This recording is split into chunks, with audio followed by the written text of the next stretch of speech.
Everyday Talk. Welcome guys. Sekarang kita ada di podcast Arahan Kanda. Jadi dalam podcast ini kita akan mengulas tentang materi-materi yang ada di training-training HMI. Dan kebetulan sekarang kita sudah bersama narasumber kita dan salah satu instruktur juga di HMI. Nah, dalam bidang khususnya materi sejarah peradaban Islam dan sejarah perjuangan HMI bersama Kakanda Salim Mujahid Nusantara. Mungkin Bang untuk audiensnya mengetahui atau mengenal dulu Abang, mungkin sedikit perkenalan diri terkait profil gitu. Ya, makasih Ariel ya, makasih Arahan Kanda sudah mengundang saya. Nama saya Salim Mujahid Nusantara dari HMI Cabang Jakarta Timur. Itu aja sih Ariel. Nah, teman-teman, jadi Bang Salim ini dari HMI Cabang Jakarta Timur dan di dunia instruktur sendiri sudah cukup lama lah. Nah, Veteran dong. gitu lah. Nah, jadi gini teman-teman, karena di sini kita akan mengulas tentang materi sejarah gitu ya, tapi tidak seperti di LKLK. Kita di sini kita akan lebih membahasnya secara luas gitu. Dan ruang lingkup di dalam materi sejarah itu sendiri. Nah Bang, kira-kira nih Bang, dari bicara pengalaman Abang sendiri ya, ketika menyampaikan materi sejarah itu khususnya di peserta LK1 itu kira-kira enaknya supaya tujuan daripada materi sejarah itu kan sendiri kalau kita melihat di dalam pedoman perkaderan adalah outputnya kader itu lebih inklusif, kemudian toleran. Kira-kira untuk mencapai output itu gimana Bang? Berdasarkan pengalaman saya ya, kalau gue sih sering ngisi tuh karena kan kita tahu materi sejarah ini di LK1 itu 6 jam. Dan itu materi pertama ya, ibaratnya awal peserta itu gerbang awal lah bertemu dengan pemateri gitu kan. Nah, tinggal bagaimana pematerinya itu menciptakan suasana yang kondusif dalam artian itu yang ceria, yang tidak sesuai dengan tagline PPL kan. PPL ceria gitu, yang ceria, yang enjoy, yang asik gitu. Paling itu real, terus kemudian nanti bisa dikemas dengan bahasa-bahasa yang mungkin sederhana, karena kan teman-teman yang ikut LK1 ini kan baru ibaratnya baru semester 1, 2, dan 3 kan, belum terlalu banyak mengenal bahasa-bahasa yang ilmiah lah gitu loh. Kadang-kadang kan kita kan teman-teman instruktur kan bahasanya udah bahasa-bahasa tinggi gitu loh ya kan. Nah, ini yang membuat peserta kadang-kadang agak bingung. Terus kemudian kalau gue sih sering ya mungkin pakai metode ya ice breaking, kemudian mungkin ada video dokumenter gitu, kemudian brainstorming dan diskusi dan lain sebagainya. Paling itu real kalau gue. Jadi benar-benar pada saat kita menyampaikan materi itu kita harus lebih bisa menggunakan banyak metode supaya tidak monoton ceramah terus gitu. Iya, nggak monoton. Kalau ceramah kan karena kan 6 jam ngomongin sejarah gitu, itu peserta ya pasti staminanya juga terkuras, ngantuk ya kan. Nah, biasanya itu kalau saya ada break buat peserta ketika ngejelasin materi sejarah Islam mau masuk ke sejarah HMI. Nah, itu saya di tengah-tengah situ saya break dulu sebentar buat peserta untuk merefresh kembali lah visi mereka, kefokusan mereka, paling di situ gitu. Oke Bang. Nah, anggaplah audiens kita nanti itu mereka yang baru LK1 dan mungkin mau untuk melanjutkan jenjang training di LK2. Nah, ketika mereka ingin memperdalam atau istilah formal itu upgrading materi gitu ya. Nah, sebaiknya ini mereka ini mulai dari mana, Bang? Oke, kalau kita runut ya, dari pedoman perkaderan, kurikulumnya itu kan mulai dari sejarah pra-Islam itu kan, mulai sejarah pra-Islam. Nggak usah jauh-jauh, biasa kan sampai Nabi Nuh, Nabi Musa itu jelasin, bahkan sampai ada yang mulai dari Nabi Adam itu kan memakan waktu. Iya, iya. Langsung aja masuk ke kondisi masyarakat secara dalam aspek sosiologisnya, aspek ekonominya, politiknya seperti apa, keyakinan, langsung masuk ke situ aja. Kalau saya sih ini langsung ke situ untuk menghemat waktu gitu, dan poin yang ingin kita sampaikan itu nanti tersampaikan. Itu paling untuk menstimulus itu dari masuk mungkin tanda-tanda kenabian, kondisi sosiologisnya, masyarakat Arab pada saat itu seperti apa, kemudian masuk ke Nabi Muhammad lahir, ya kan, sorry, bukan Nabi Muhammad lahir, tapi menerima wahyu, dilantik lah, ya kan, dilantik sebagai Nabi, gitu kan, Jabal Nur, masuk fase Mekah, ya kan, Mekah, strategi dakwah Nabi di Mekah, kemudian Madinah, masuk Madinah. Berarti selain daripada mereka itu nggak mengambil terlalu jauh gitu dari Adam, Soleh, Idris gitu kan, kayak anak TK lagi hafal gitu kan.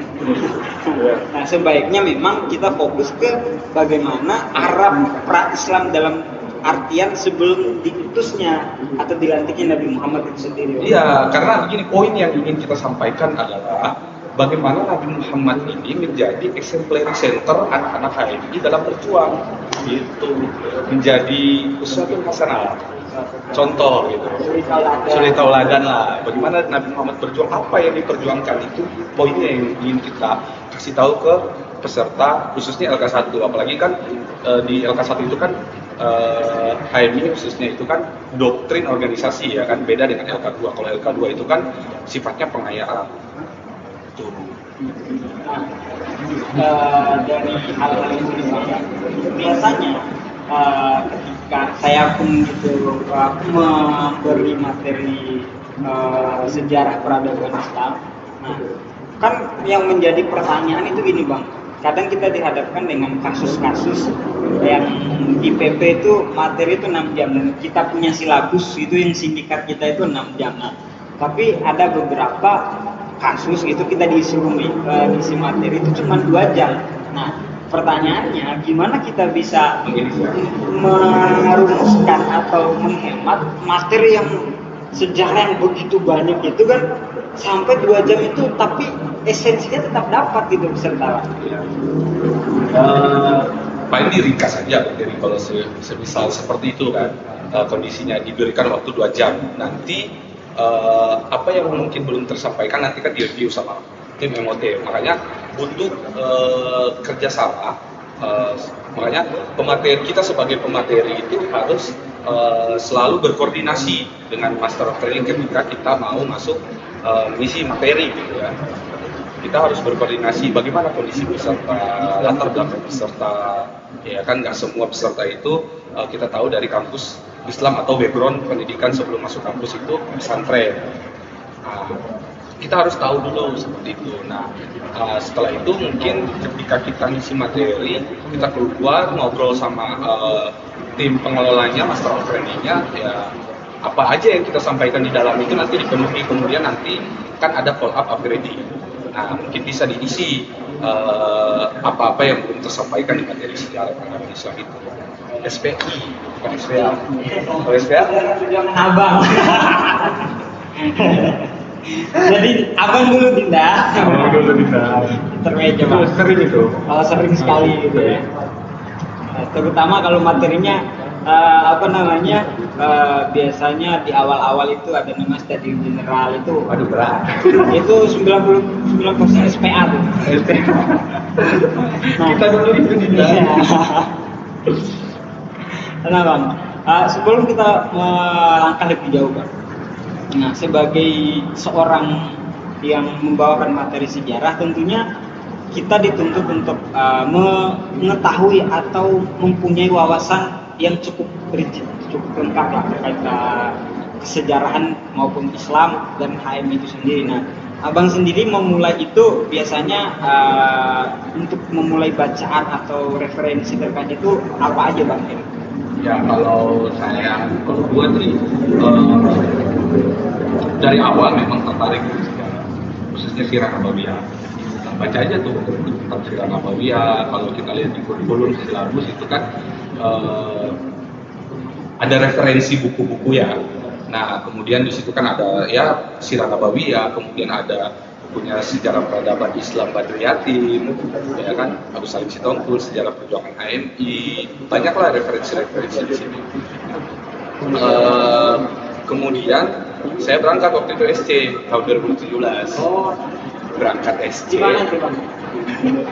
di Jakarta Barat, cabang Jakbar. Waktu itu saya berangkat. Kebetulan diajarkan tuh bagaimana cara ngisi materi sejarah gitu kan, karena kan di SC kan sangat jarang kita ngomongin konten ya, kecuali sekirimin berjalan tuh pusing rata-rata teman-teman calon instruktur. Kalau di forum kan ya kita kebanyakan mengasah skill gitu kan. Nah, gue diajarin tuh di situ bagaimana cara ngisi materi sejarah, gitu. Apa-apa saja yang harus disampaikan.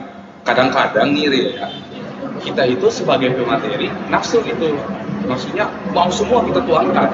Itu kan nggak cukup waktu, mau makan waktu juga gitu. Nah, makanya pentingnya seorang instruktur itu membaca apa sih tujuan umum, apa sih tujuan khusus yang ingin dicapai, apa target psikomotorik, kognitif dan afektifnya gitu. Kalau sejarah sendiri kan ya psikomotoriknya misalkan lebih toleran, kognitifnya dia bisa mengetahui sejarah Islam, mampu memetakan peradaban dan seterusnya. Gitu. Jadi selain daripada kita memperluas wawasan juga, mungkin teman-teman ini ada yang mau jadi instruktur itu harus juga tahu tempat, tahu waktu juga gitu. Tahu waktu itu paling terpenting.